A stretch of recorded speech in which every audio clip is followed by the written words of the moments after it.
محترم معزز ساتھیوں،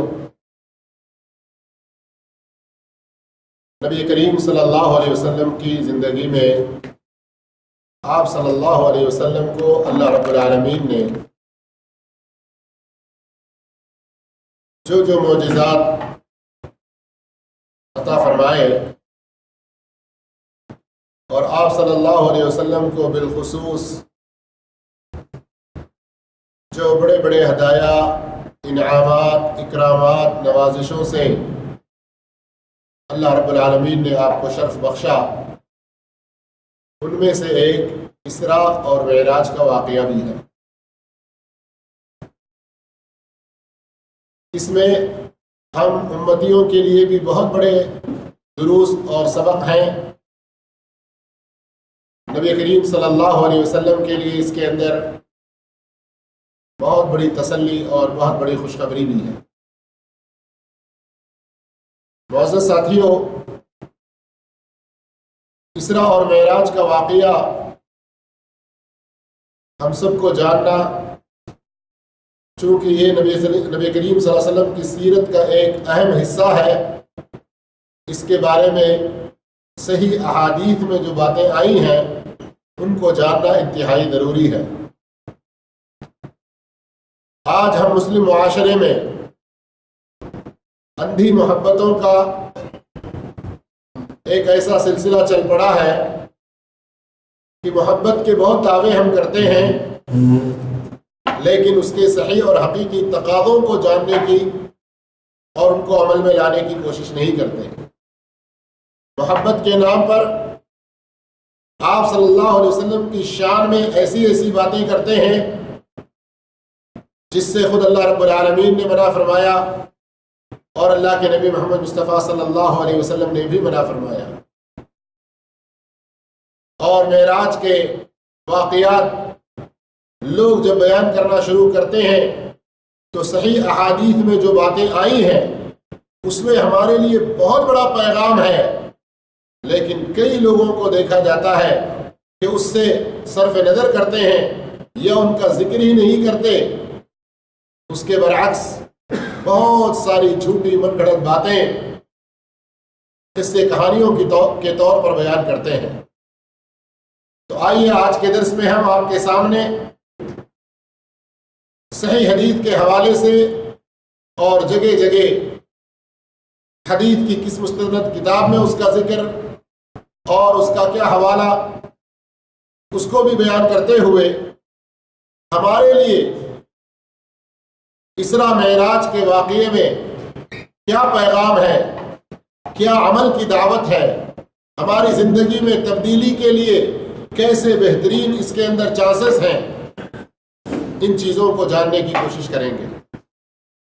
میرے محترم معزز ساتھیوں، اسراء اور معراج کا واقعہ نبی کریم صلی اللہ علیہ وسلم کے ساتھ ایک ایسے وقت میں پیش آیا جبکہ آپ پر غموں کا ایک بہت بڑا بوجھ تھا۔ دعوت کا سلسلہ شروع ہوئے تقریباً 10 سال ہونے آ رہے تھے۔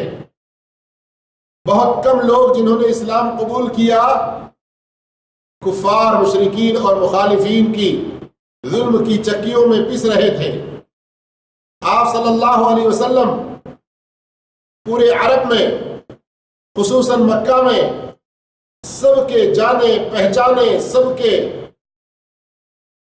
دلوں میں جگہ لیے ہوئے، سب آپ کی عزت اور آپ کی قدر کرتے، لیکن جہاں آپ نے توحید کی دعوت شروع کی، جہاں آپ نے شرک و بت پرستی کی نفی کی، وہاں کئی آپ کے مخالفین ہوئے اور آپ کو جسمانی طور پر، نفسیاتی طور پر، آپ کو عائلی، اجتماعی، خاندانی طور پر ہر ناحیے سے آپ کو تکلیفیں دیتے رہے، یہاں تک کہ آپ کے قریبی خاندان کے کچھ بزرگ شخصیات جو آپ کی حمایت میں لگے رہتے ان کو تک دھمکیاں دی جانے لگیں۔ بالآخر دو بڑی عظیم شخصیتیں، ایک آپ کے چچا ابو طالب اور ایک آپ کی شریک حیات خدیجہ رضی اللہ تعالیٰ عنہا، ان دونوں کے گزر جانے کے بعد ایک تو چچا جو اسلام قبول نہیں کیے، کفر پر ان کی موت ہوئی، تو یہ ایک غم آپ صلی اللہ علیہ وسلم کو تھا، اور ادھر زوج مطہرہ کی وفات کا بھی غم تھا۔ لیکن ان دونوں کے گزر جانے کے بعد مشرکین کی طرف سے اور زیادہ اذیتیں، اور زیادہ تکلیفیں پہنچیں۔ آپ صلی اللہ علیہ وسلم اس درمیان طائف کا بھی سفر کرتے ہیں کہ مکہ سے باہر کچھ لوگوں کو اسلام کے بارے میں خبر دیں گے، ایک اللہ کی طرف ان کو بلائیں گے، تو خصوصاً طائف والے اگر کم سے کم آپ کی دعوت کا انکار کرتے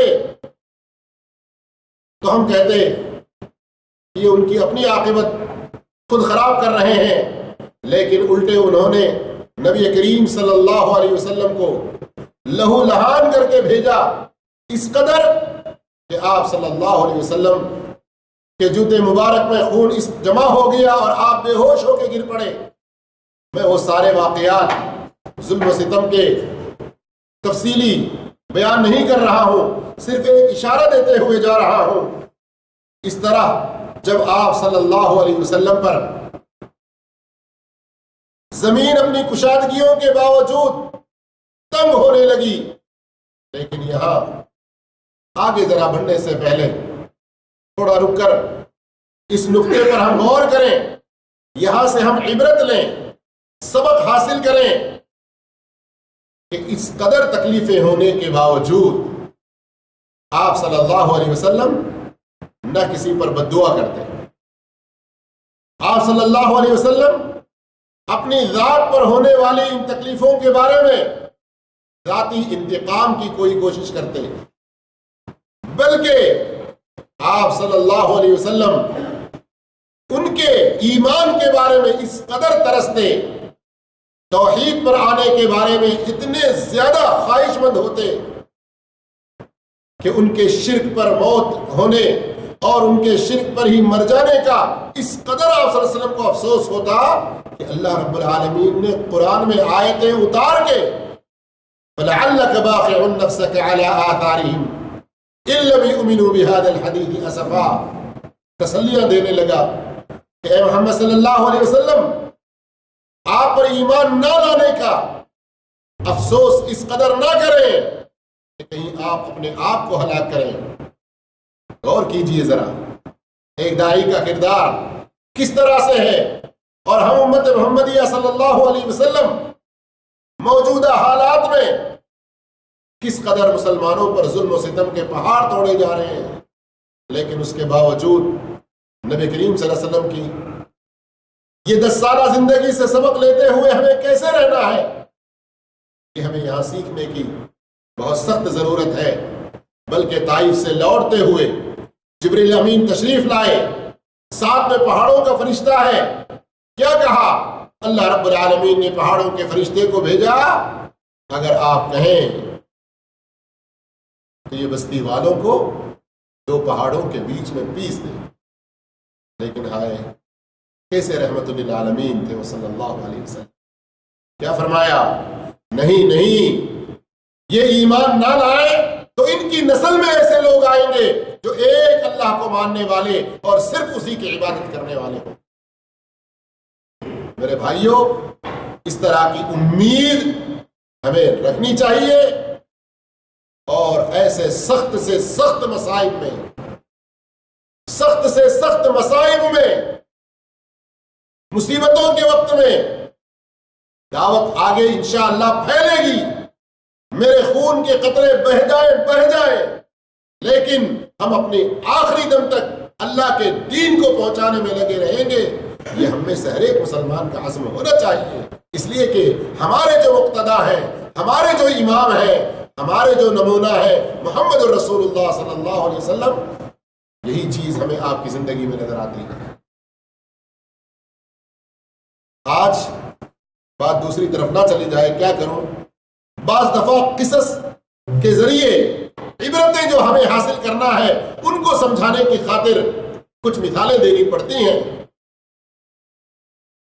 موجودہ وقت میں مسلمانوں پر ہر طرح سے حالات کو تنگ کر کے خود دشمنان اسلام، جاہل، نادان، جذباتی قسم کے کچھ مسلمانوں کو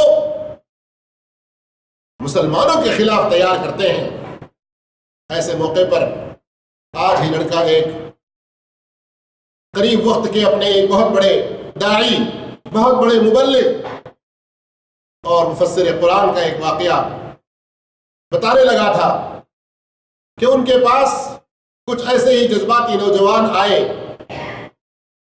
اور ان سے پوچھا کہ بتاؤ، اگر کسی غلط کام کرنے والے نائٹ کلب اور ایسے ملہیات میں اور ایسے فحاشی اور منکرات میں پڑے ہوئے لوگوں کو آپ دیکھیں تو کیا کریں گے؟ تو کہا ان کو مار کے بھون کے رکھ دیں گے۔ آج تو یہی ہے نا، ٹھکا ٹھک مار دیے، گولیوں سے بھون دیے اور ان کو ختم کر دیے۔ تو کہا اگر ایسا تم نے کیا تو کیا ان کا انجام ہوگا؟ کہا جہنم میں جائیں گے۔ تو کہا شیطان کی خواہش کیا ہے؟ نوجوانوں نے جواب دیا شیطان کی خواہش یہ ہے کہ سب جہنم میں جائیں۔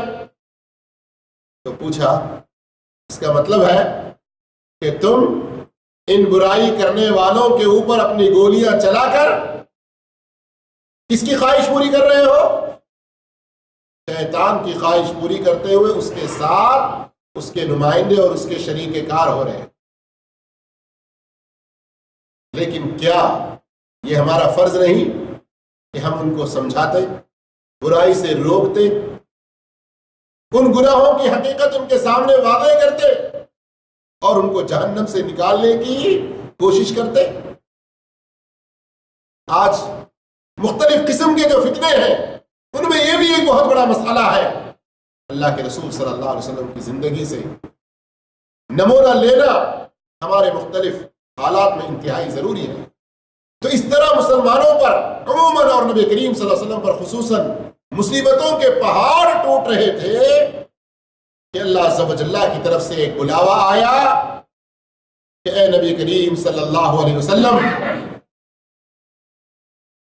اب آپ کو ایک سفر کے لیے تیار کیا گیا۔ کیا مطلب اس کے اندر تھا؟ اس سفر میں آپ کو عجائب قدرت کے مشاہدے کروائے جائیں، تو دوسری طرف آپ کو تسلی، اطمینان بھی دی جائے۔ کس طرح سے کہ اگر یہ دنیا والے آپ کی قدر نہیں کرتے ہیں تو آپ غم میں نہ پڑیں، آئیں آسمانوں کی طرف، یہاں دیکھیں کہ کس طرح آپ کی قدر کی جاتی ہے، اور پھر یہاں سے بہت سارے انعام و اکرام کے ساتھ ملو۔ چنانچہ وہ رات آئی جس میں اللہ کے رسول صلی اللہ علیہ وسلم حتیم میں لیٹے ہوئے تھے۔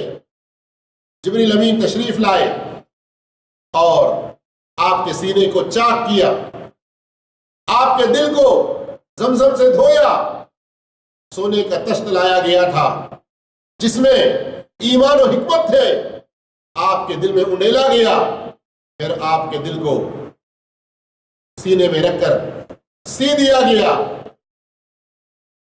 اور آپ کی سواری کے لیے ایک جانور لایا گیا جسے براق کہا جاتا ہے، جو خچر سے چھوٹا، گدھے سے بڑا اور سفید اس کی رنگت تھی، کلر سفید تھا، اور اس کی نظر جتنی دور پڑتی اتنا اس کا قدم پڑتا، اس قدر تیز رفتار۔ اس پر آپ صلی اللہ علیہ وسلم کو سوار کیا گیا اور آپ کو بیت المقدس، مسجد اقصی، فلسطین لے جایا گیا۔ اسی کو اسراء کہتے ہیں۔ رات کے وقت میں مکہ سے بیت المقدس تک کا جو آپ کا سفر رہا، اس کو اسراء کہا جاتا ہے، اور اس کا ذکر اللہ رب العالمین نے سورہ بنی اسرائیل میں فرمایا، سبحان الذی اسرا بعبدہ لیلا من المسجد الحرام الی المسجد الاقصی الذی بارکنا حولہ۔ اور وہاں آپ صلی اللہ علیہ وسلم یہ بہت بڑا انعام و اکرام، یہ بہت بڑا اعزاز عطا کیا گیا کہ تمام انبیاء کو جمع کیا گیا اور وہاں آپ صلی اللہ علیہ وسلم نے ان کی امامت کرتے ہوئے نماز ادا کی۔ میرے بھائیوں، یہ اس بات کا بہت بڑا ثبوت، ذرا توجہ فرمائیں۔ ہم کہنے کو کہہ لیتے ہیں امام الانبیاء ہیں، سارے نبیوں کے سردار ہیں، لیکن وہاں یہ الفاظ کہتے ہوئے، اس طرح کا واقعہ صحیح حدیثوں کی روشنی میں پڑھتے ہوئے جو نصیحت ہمیں حاصل کرنا چاہیے، ہمارے عملی زندگی میں جو سبق لینا چاہیے وہ سبق نہیں لیتے۔ کیوں؟ محبت کے جھوٹے دعوے اور حقیقت سے دور قصے کہانیوں کے ذریعے بات کو آگے بڑھانے کی جو غلط عادت ہمارے یہاں پڑ گئی۔ آپ صلی اللہ علیہ وسلم کو اللہ رب العالمین نے اگر معراج کروانا تھا تو مکے سے سیدھے سیدھے آسمان پر بھی بلا سکتا۔ براق کے ذریعے مکہ سے بیت المقدس تک کا سفر کروایا گیا۔ راستے میں کئی واقعات پیش آئے جو آپ کے لیے بھی بہت بڑے معجزے تھے، لیکن ان تفصیلات میں ابھی نہیں جا رہا ہوں۔ بیت المقدس میں تمام انبیاء کو جمع کر کے وہاں آپ کو جو امامت کا مقام دیا گیا، یہ جو اعزاز عطا کیا گیا، یہ اس بات کا بہت بڑا ثبوت ہے کہ اس سے پہلے کی تمام انبیاء کی شریعتیں اب منسوخ ہو چکی۔ تمام انبیاء کی جو کچھ بھی ان کے وقت میں نبوت کا دور، ان کی امامت اور ان کی شریعت کا جو بھی ڈنکا بجتا رہا، اب ختم ہے۔ اب کس کی شریعت چلے گی؟ آواز نہیں ہے۔ کس کی شریعت چلے گی؟ محمد الرسول اللہ صلی اللہ علیہ وسلم کے ذریعے جو شریعت اللہ نے عطا کی ہے وہ۔ اب کون ہے امام الانبیاء؟ محمد الرسول اللہ صلی اللہ علیہ وسلم ہے۔ جب انبیاء کی امامت کا یہ اونچا رتبہ آپ کو عطا کیا گیا اور ہم سب اس امام کے امتی ہیں جنہوں نے نبیوں کی بھی امامت کروائی، تو اب کوئی نبی آنے والے ہیں، نبوت کا پرچم لہرانے والے ہیں، تو پھر کسی بھی بڑے ولی، کسی بھی بڑے بزرگ، کسی بھی بڑے امام، کسی بھی بڑے پیر، کسی بھی بڑے مرشد، کسی بھی بڑے سے بڑے آدمی کو، چاہے علم میں، دنیا کے اندر جاہ و منصب میں، مال و دولت میں، کسی بھی ناحیے سے کوئی کتنا بڑا ہو، وہ ہمارا کوئی امام ہو سکتا؟ یعنی امام سے مراد یہاں وہ جس کی ہمیں اقتدا کرنا ہے، جس کی اتباع کرنا ہے، جس کی بات کو بلا چوہ چرا لینا ہے، وہ صرف محمد رسول اللہ صلی اللہ علیہ وسلم ہے۔ اب کسی کو یہ گنجائش نہیں، بلکہ ایک مرتبہ تو اللہ کے رسول صلی اللہ علیہ وسلم نے کیا فرمایا تھا؟ لو کان موسیٰ حیا ما وسعہ الا اتباعی، اگر موسیٰ بھی زندہ ہو کر آ جائیں تو وہ بھی میری اتباع کے بغیر انہیں کوئی اور دوسرا چاہتا۔ عیسیٰ علیہ السلام تشریف لائیں گے، یہ ہمارا ایمان ہے، صحیح حدیثوں میں ثابت ہے، لیکن اپنی نبوت کا پرچم نہیں لہرائیں گے، بلکہ نبی کریم صلی اللہ علیہ وسلم کی شریعت پر عمل کریں گے، جیسے مسلم شریف کی صحیح حدیثیں موجود ہے، حکمن عدلا مقسطا۔ میرے بھائیوں، نبی کریم صلی اللہ علیہ وسلم وہاں سے آگے بڑھتے ہیں، پہلے آسمان پر آدم علیہ السلام، دوسرے آسمان پر یحییٰ اور عیسیٰ، تیسرے آسمان پر یوسف، چوتھے آسمان پر ادریس، پانچویں آسمان پر ہارون، چھٹے آسمان پر موسیٰ، ساتویں آسمان پر ابراہیم علیہ الصلاۃ والتسلیم سے ملاقات ہوتی ہے۔ پھر وہ بھی ایک لمبی بات ہے، صحیح حدیثوں میں ذکر موجود ہے کہ ہر آسمان والے فرشتے کیسے آپ کا استقبال کرتے رہے، پھر ہر نبی جو بھی اس آسمان میں ملا تو کیسے آپ کو مرحبا کہا، کیسے مبارکبادی پیش کی، پھر کیا باتیں ہوئی۔ لیکن آئیے ہم آگے بڑھتے ہیں، ساتویں آسمان پر سدرۃ المنتہا، وہ ایک بیری کا جھاڑ جس کی جڑیں چھٹے آسمان میں، جس کی شاخیں ساتویں آسمان کے اوپر، اور وہاں اللہ کے رسول صلی اللہ علیہ وسلم کو کئی ساری چیزوں کا نظارہ کروایا گیا اور کئی چیزیں آپ کو عطا کی گئیں. یہاں سے ہمارے لیے سبق حاصل کرنا اور ہماری عملی زندگی میں کچھ کر کے مرنا یہ ضروری ہے، ورنہ صرف جھوٹی محبتوں کے دعوے کریں گے، جشن معراج النبی کتنے ہی منا لیں گے، بڑے بڑے جلسے جلوس نکال لیں گے، صحیح حدیثوں سے جو باتیں ثابت ہیں ان کا ذکر نہ لائیں، اور جو آپ صلی اللہ علیہ وسلم کو معراج کی رات میں چیزیں عطا کی گئیں ان کو وہ باتیں امت کو نہ سنائی جائیں اور امت ان چیزوں کو سن کر عمل میں نہ لائے. ایسے جلسے جلوس، ایسے جشن، ایسی محفلیں ساری کی ساری مال بھی برباد، وقت بھی ضائع اور الٹے ہمارے نیکی کے بجائے ہمارے لیے بوجھ کا سبب بنے. سدرۃ المنتہا کے پاس آپ صلی اللہ علیہ وسلم کو سب سے پہلے جو چیز عطا کی گئی وہ ہے 5 وقتہ نماز کا تحفہ. 5 وقتہ نماز کا تحفہ سنے نا اس سے پہلے کبھی؟ یہ بعض قوالیوں میں، بعض مشاعروں میں بھی کہیں آپ نے سنا ہوگا، لیکن جب قوالیوں میں سنتے ہیں تو اس سے نصیحتیں حاصل کرنے کے بجائے وہ راگ رگنی ساز اس کے اندر جو کچھ دھن ہے اسی پر سارا دھیان ہوتا ہے. مشاعرے وغیرہ میں شریک ہو کر کہیں سنے ہیں، چاہے وہ حیا لتا سے سنے یا کسی اور دوسرے سے سنے، تو اس کے اندر نظارے ہوتے ہیں، واہ واہ ہوتے ہیں، اور ان چیزوں کی جہاں بات ہو وہاں عبرت و نصیحت حاصل کر کے عملی طور پر کوئی پیغام لے کے جانا، عمل کرنا، یہ سبق کہاں ہمیں؟ غور کیجئے، زکوٰۃ بھی اللہ نے فرض کی لیکن اللہ کے رسول زمین پر تھے، روزے اللہ نے فرض کیے لیکن اللہ کے رسول اس وقت زمین پر تھے، حج اللہ نے فرض کیا اس وقت اللہ کے رسول زمین پر تھے، لیکن جب نماز 5 وقت کی نماز اللہ نے فرض کی تو نبی کو کہاں بلا کر؟ 7 آسمانوں کے اوپر بلا کر. یہ وہ نماز ہے. اور کیسے موقع پر 5 وقت کی یہ نماز فرض کی گئی؟ جبکہ آپ پر ہر طرح کے غموں کے بادل چھائے ہوئے. شروع میں ہم نے بتایا تھا نا کہ کب یہ اسراء معراج کا واقعہ پیش آیا، کیا حالات آپ کے اوپر گزر رہے تھے. آج ہم نمازیں چھوڑتے ہیں، کیوں؟ اماں مر گئی، کیوں نماز میں نہیں آئے؟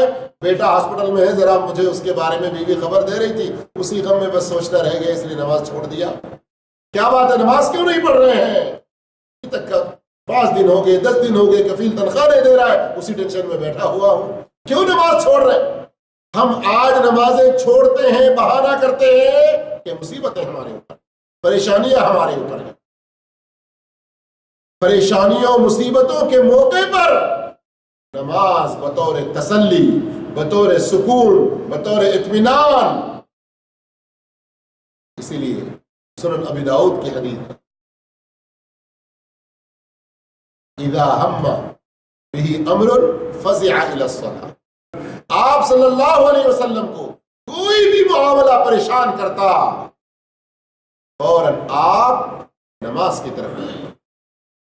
کیا کہتے بلال رضی اللہ تعالیٰ عنہ سے، ارحنا بہا یا بلال، نماز راحتوں کا، چین و سکون کا سبب.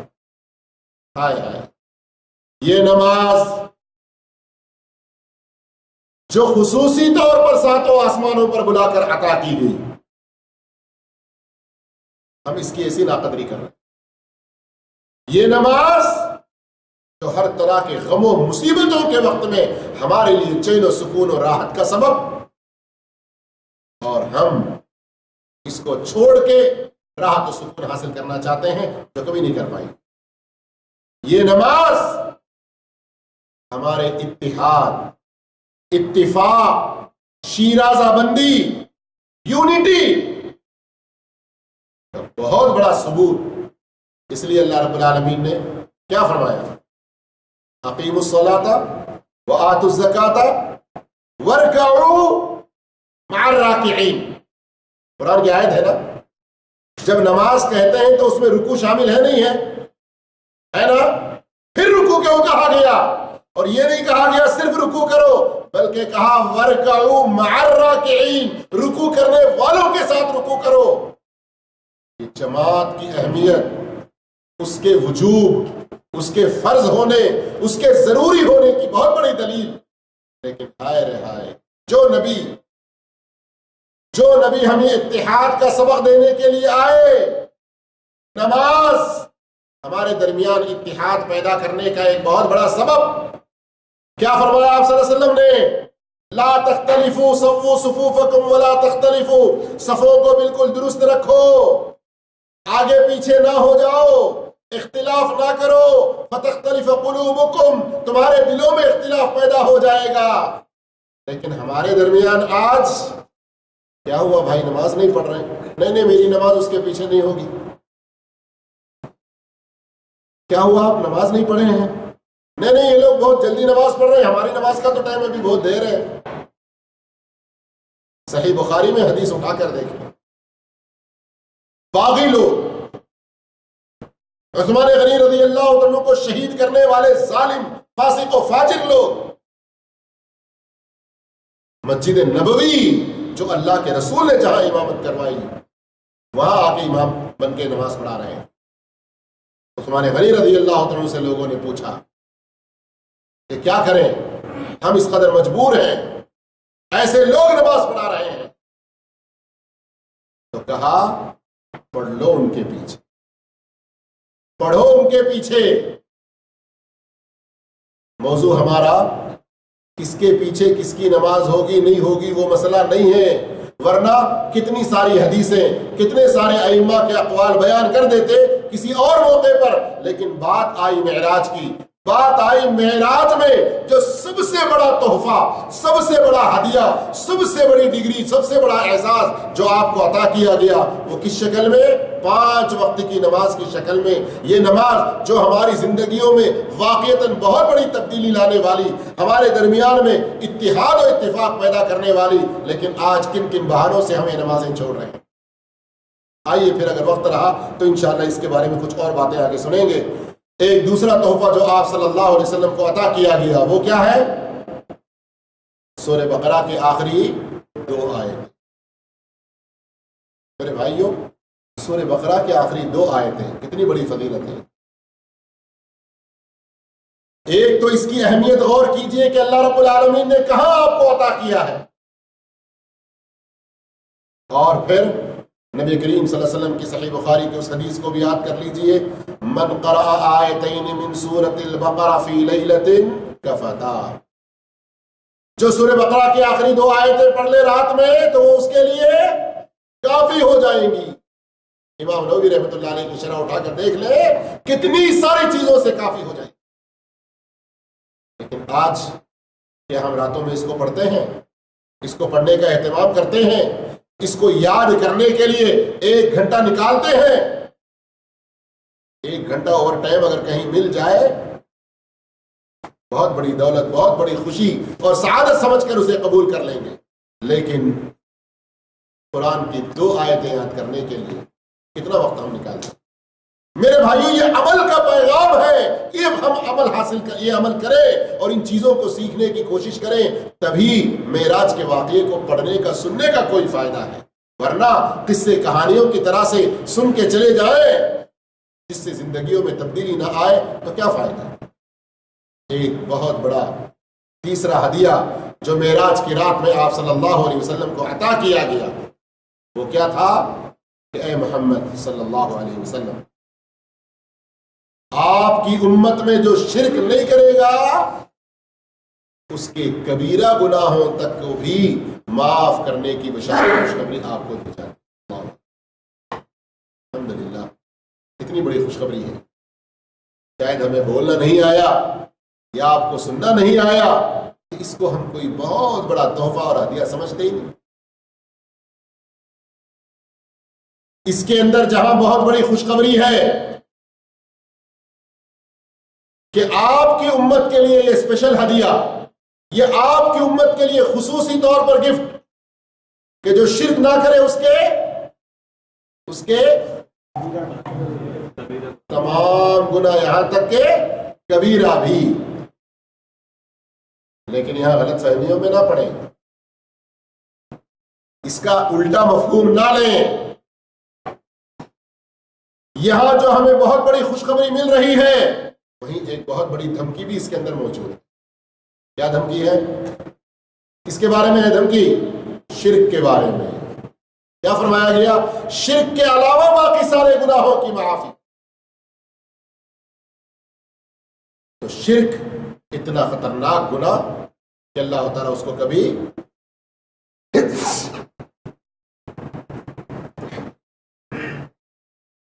اللہ تعالیٰ شرک کو کبھی معاف نہیں کرے گا۔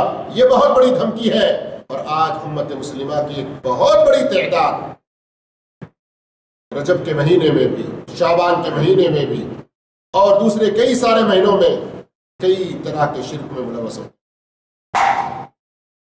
ہم کیسے جشن مناتے ہیں؟ کس طرح کی محفلیں مناتے ہیں جس میں معراج کے سفر میں جو سب سے بڑا ایک پیغام ہے کہ شرک کرنے والے کی کبھی مغفرت نہیں ہوگی، بے نمازی کی مغفرت نہیں ہوگی۔ نماز بہت بڑا تحفہ اور ہدیہ ہے، یہ پڑھنا جماعت کے ساتھ فرض ہے۔ ان سب چیزوں کے بارے میں کب ہم غور کریں؟ اور جو خوشخبری ہے گناہوں کی معافی کی، تو گناہوں کی معافی کی خوشخبری کے حوالے سے ہم دھوکے میں نہ رہیں۔ یہاں گناہ کرنے کی ترغیب نہیں ہے، نعوذ باللہ استغفر اللہ۔ گناہوں کی معافی کی ایک صورت جیسے علماء نے لکھا، یہ بھی ہو سکتا ہے کہ اللہ رب العالمین ان گناہوں کی سزا دے کر اللہ رب العالمین جنت میں بھیجے۔ یہ بھی اس کی نوازش ہے، یہ بھی اس کا عدل ہے۔ اس لیے ہم بہت چوکنا رہیں۔ معراج کے سفر میں میرے بھائیوں، نبی کریم صلی اللہ علیہ وسلم کو شراب، دودھ اور شہد پیش کیا گیا، تو آپ نے کیا قبول فرمایا؟ دودھ قبول۔ جبریل امین نے کہا اگر آپ شراب قبول کرتے تو غوت امت، آپ کی امت بھی اور گمراہی میں پڑ جاتی۔ تو اس کے اندر بھی ہمارے لیے غور و فکر کرنا ہے کہ آج امت مسلمہ کا ایک بہت بڑا طبقہ شراب کا رسیہ ہو رہا ہے، شراب جیسی لعنت میں پڑ رہا ہے، جبکہ اللہ کے نبی صلی اللہ علیہ وسلم نے شراب پینے کو کبیرہ گناہوں میں شمار فرمایا، شراب پینے والے پر لعنت فرمائی۔ شراب ایسی بری چیز ہے کہ کوئی اگر اس کو پیے پھر توبہ کرے، اللہ اس کی توبہ قبول کرے گا۔ جیسے ترمذی کی صحیح حدیث میں ہے کہ اگر کوئی شخص شراب پیتا ہے، اللہ اس کی 40 دن کی نماز قبول نہیں کرتا، توبہ کرتا ہے تو اللہ اس کی توبہ قبول کرے گا، پھر پیتا ہے تو پھر 40 دن کی نماز قبول نہیں ہوگی، پھر توبہ کرتا ہے تو پھر اللہ اس کی توبہ قبول کرے گا، پھر پیتا ہے تو اللہ پھر اس کی 40 دن کی نماز قبول نہیں ہوگی، پھر توبہ کرتا ہے تو اللہ اس کی توبہ قبول کرے گا۔ اگر پھر چوتھی مرتبہ پھر شراب میں آ جاتا ہے تو اللہ کے رسول صلی اللہ علیہ وسلم نے فرمایا اللہ رب العالمین یہ قسم کھاتا ہے، اللہ رب العالمین یہ عہد کرتا ہے، اس کو طینۃ الخبال پلا کے رہے۔ پوچھا گیا طینۃ الخبال کیا ہے؟ تو کہا جہنمیوں کا پیپ، ان کا گندا وہ پس جو زخموں سے نکلتا رہے۔ اللہ اس سے ہم سب کو پناہ عطا فرمائے۔ نبی کریم صلی اللہ علیہ وسلم اس معراج کے سفر میں جہنم کے داروغہ مالک سے بھی ملاقات کرتے ہیں۔ بڑا بھیانک منظر ہوتا ہے، دجال کو بھی دیکھتے ہیں اور صالح علیہ السلام کی اونٹنی کو قتل کرنے والے بدبخت کو بھی دیکھتے ہیں۔ آپ صلی اللہ علیہ وسلم نے جو جہنم کا منظر دیکھا تو اس کے اندر ایک ایسے آدمی کو بھی دیکھا جس کے ناخن پیتل کے ہیں، پیتل کے ناخنوں سے وہ اپنا چہرہ اور اپنا سارا جسم نوچ رہا ہے اور گوشت چھل رہا ہے۔ پوچھا یہ کیسا عذاب ان کو ہو رہا ہے؟ تو جبریل امین نے بتلایا یہ وہ لوگ ہیں جو لوگوں کی بے عزتی کرتے ہیں اور ان کا گوشت کھایا کرتے ہیں۔ الفاظ حدیث یہ ہیں. کیا مطلب اس کا ہے؟ غیبت کرنا، چغلی کرنا، کسی کو حقیر جاننا، کسی پر اس کی بے عزتی کی تہمتیں لگانا. یہ سارے گناہ اتنے بڑے خطرناک ہیں کہ ان کی بہت بھیانک سزا قیامت کے دن ملنے والی ہے. لیکن آج ہماری کیا عادت بنی ہوئی ہے؟ ہم رہ کر جب 2 3 4 آدمیوں کی محفل ہوتی ہے، کسی کے بارے میں وہاں بات کر رہے ہوتے، میرا مقصد غیبت نہیں ہے، کہتے ہوئے غیبت کر رہے ہوتے. میں چغلی نہیں کرنا چاہ رہا ہوں، کہتے ہوئے پھر چغلی کرتے. میرے بھائیوں، صرف زبان سے اتنا کہہ لینے سے کہ نیت غیبت کی نہیں ہے، نیت چغلی کی نہیں ہے، نیت اس کا برا نہیں ہے، نیت اس کی بے عزتی کرنا نہیں ہے، ایسا کہنا یہ ہمارے اس قول کو بری نہیں کر سکتا، اس کا گناہ ہمارے اوپر پڑے گا. اس بارے میں ہم بہت چوکنا رہیں. اسی طرح سے آج قرآن کے بارے میں ہمارا کیا سلوک ہے؟ خاص کر ہمارے ہاتھوں میں ایسے جوال آنے کے بعد کتنے بھائیوں سے سوال ہوتا ہے کہ آپ کے جوال میں، آپ کے موبائل میں قرآن اپلیکیشن کوئی موجود ہے؟ تو ایک 2 دکھا دیں گے اپلیکیشن. اگر سوال کریں کہ کتنی دن ہو گیا قرآن کے اپلیکیشن کو کھول کر اس میں، ارے نہیں صاحب فرصت نہیں ملتی، موقع نہیں ملتا. لیکن اگر وہی سوال کریں کہ واٹس ایپ کتنی بار چیک کرتے ہیں، یوٹیوب کتنی بار کھولتے ہیں، فیس بک کتنی بار کھولتے ہیں، کیا جواب ہوگا؟ معراج کے واقعے میں، جہنم کے مناظر میں ایک منظر آپ صلی اللہ علیہ وسلم نے جو دیکھا یہ بھی تھا کہ کچھ لوگوں کے منہ آگ کی قینچیوں سے کاٹے جا رہے ہیں. اللہ ہم سب کو ایسے عذاب سے بچا کے رکھے. پوچھا یہ کس کو عذاب ہو رہا ہے؟ جواب ملا یہ وہ لوگ ہیں جو لوگوں کو اچھی باتیں بتاتے ہیں لیکن خود عمل نہیں کرتے، لوگوں کو برائی سے روکتے ہیں لیکن خود برائی سے نہیں رکتے. اور یہ وہ لوگ ہیں جو قرآن پڑھتے ہیں لیکن سمجھتے اور اس پر عمل کرتے نہیں. جو قرآن پڑھتے ہیں لیکن سمجھتے اور عمل نہیں کرتے. اللہ تعالیٰ ایسی بدعملی سے ہم سب کو بچا کے رکھے. جہنم میں یہ مناظر اللہ کے نبی صلی اللہ علیہ وسلم نے جو دیکھا معراج کے واقعے میں، ہم ان سے سبق حاصل کر کے اپنی زندگیوں میں تبدیلی لانے کی کوشش کریں. ساتھ ہی آپ صلی اللہ علیہ وسلم نے جنت کے بھی مناظر دیکھے، اس میں بھی بہت ساری نیکیوں کی ترغیب ہمیں ملتی ہے. بالخصوص اس واقعے کو تو میں ضرور ذکر کروں گا کہ آپ صلی اللہ علیہ وسلم نے جنت کا سیر کرتے ہوئے بڑی خوشبو محسوس کی. پوچھا یہ کیسی خوشبو ہے؟ کہا یہ فلاں محل سے خوشبو آ رہی ہے. یہ محل ان لوگوں کے لیے ہے. کون؟ فرعون کی بیٹی کو کنگھی کرنے والی خادمہ اور اس کے بچوں کا یہ محل ہے. اب وقت نہیں ہے کہ میں وہ پورا قصہ آپ کو سناؤں. اتنی ہمیں اس کے اندر ضرور خبر ملتی ہے کہ ہمارے اوپر نماز پڑھنے کی وجہ سے، توحید پر ڈٹے رہنے کی وجہ سے، کسی سنت پر عمل کرنے کی وجہ سے کسی سے کوئی باتیں سننی پڑ رہی ہو، کسی سے کسی طرح کا تانا برداشت کرنا پڑ رہا ہو، تانا برداشت نہیں کریں گے کر کے ہم توحید کو چھوڑ دیں گے. جب چھوڑنے کا کوئی وسوسہ دل میں آئے تو اس فرعون کے بیٹی کے خادمے کے واقعے کو یاد کر لیں.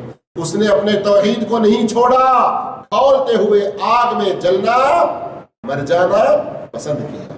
اس کے بدلے اللہ اتنا بڑا انعام ان کو دے رہا ہے، اور وہ انعام ہمارے نبی محمد صلی اللہ علیہ وسلم کو دکھا بھی رہا ہے، اور آپ صلی اللہ علیہ وسلم ہمیں اس کی خوشخبری سنا رہے ہیں.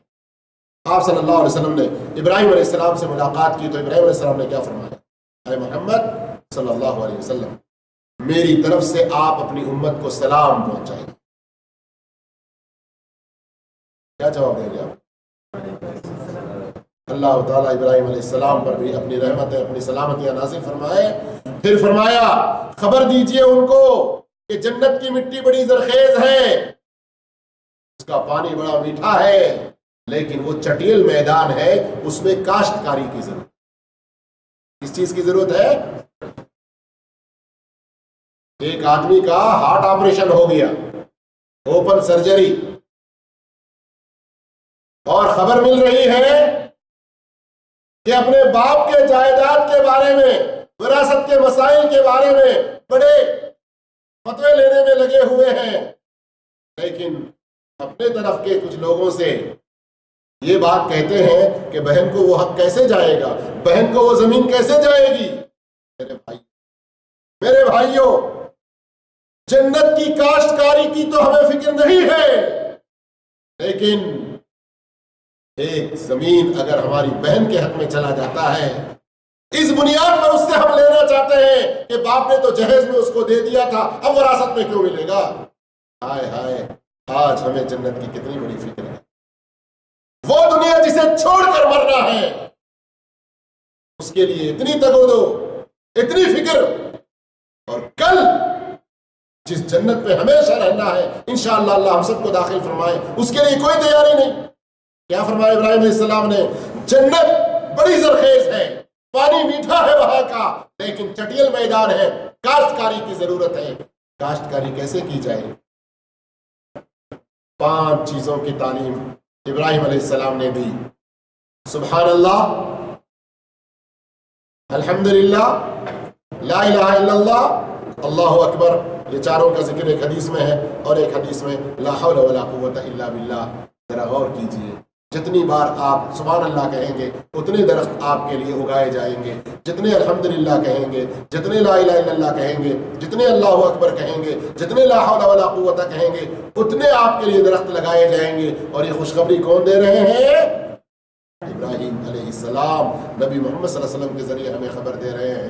یہ معراج کا پیغام ہے، اس پر ہم عمل کرنے کی کوشش کریں، اپنی جنت کو سنوارنے کی کوشش کریں۔ باتیں اس طرح بہت ہیں۔ آخری بات، صدیق اکبر کا لقب کس کو ملا اور کس وقت ملا؟ کس کو ملا؟ اس ذات کو، اس شخصیت کو جو اس پوری کائنات میں نبیوں کے بعد سب سے اول درجہ پایا، حضرت ابو بکر صدیق رضی اللہ تعالیٰ عنہ۔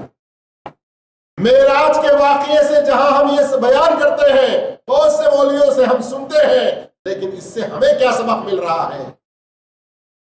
من يطع الله والرسول فأولئك مع الذين أنعم الله عليهم من النبيين والصديقين والشهداء والصالحين وحسن أولئك رفيقا۔ یہ سبق ہم کو لے کر جانا ہے۔ معراج کے واقعے کی تصدیق بلا چوں چرا کرنے کی وجہ سے، نبی سے سننے سے پہلے اس کی تصدیق کرنے کی وجہ سے ابو بکر کو صدیق کا لقب ملا ہے۔